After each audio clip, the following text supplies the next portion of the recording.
ओम शांति। अष्टावक्र गीता सूत्र 25वां। राजा जनक अष्टावक्र के सामने अपनी आत्मानुभूति की अभिव्यक्ति दे रहे हैं। अभिव्यक्ति से इस अंतिम चरण से वह आत्मानुभूति के क्षणों में कैसी अनुभूति करते हैं, इसका सारा निचोड़ रख देते हैं।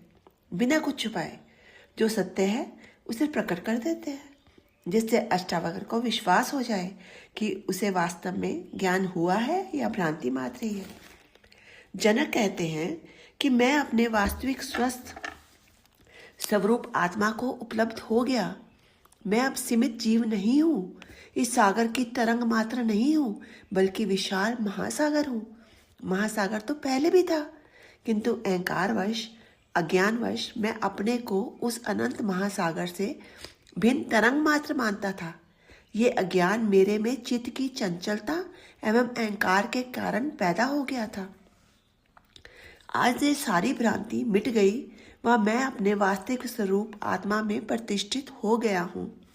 अहंकार मिट गया, भिन्नताएं समाप्त हो गई, एकत्व का बोध हो गया, व्यष्टि एवं समष्टि का भेद समाप्त हो गया, बूंद से सागर बन गया, अंत से अनंत हो गया, सीमित से असीमित हो गया, समस्त बाधाएं हट गई, संकीर्णताओं के समस्त घेरे टूट गए, सभी द्वंद्व मिट गए। अब मैं अकेला ही आत्म रूप में स्थित हूँ। ये है गुरु की महिमा। अब इस आत्मा रूपी अनंत महासमुद्र रूप मुझ में जीव रूपी तरंगे उठती हैं, परस्पर संघर्ष करती हैं, खेलती हैं तथा स्वभाव से ही लय भी हो जाती हैं। इसमें यह तथ्य समझने का है कि जब तरंगे शांत हो गई फिर क्यों उठती हैं, और उठती है तो इसका अर्थ है अभी शांत हुई नहीं। इसके विषय में जनक कहते हैं कि एक बार सब शांत हो गया, तरंगे उठना बंद हो गई, मैंने अपने स्वरूप को पहचान लिया कि मैं संसार नहीं आत्मा हूँ, तरंग नहीं समुद्र हूँ, जीव नहीं आत्मा हूँ। किंतु चित्त का तो स्वभाव है चंचलता, इससे तरंगे उठेंगी।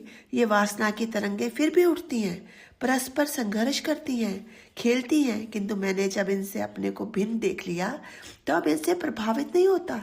मैं इन सब का दृष्टा बन गया, साक्षी बन गया, इन्हें केवल देख भर रहा हूँ। पहले ये मेरे ऊपर शासन करती थी, अब मैं इन पर शासक बन गया हूँ। मेरे दृष्टा हो जाने से ये अपने आप उछल कूद कर करके अपने स्वभाव से ही शांत हो जाती हैं। पहले इन्हें शांत करने के लिए योग समाधि जप तप करना पड़ता था। ओम शांति।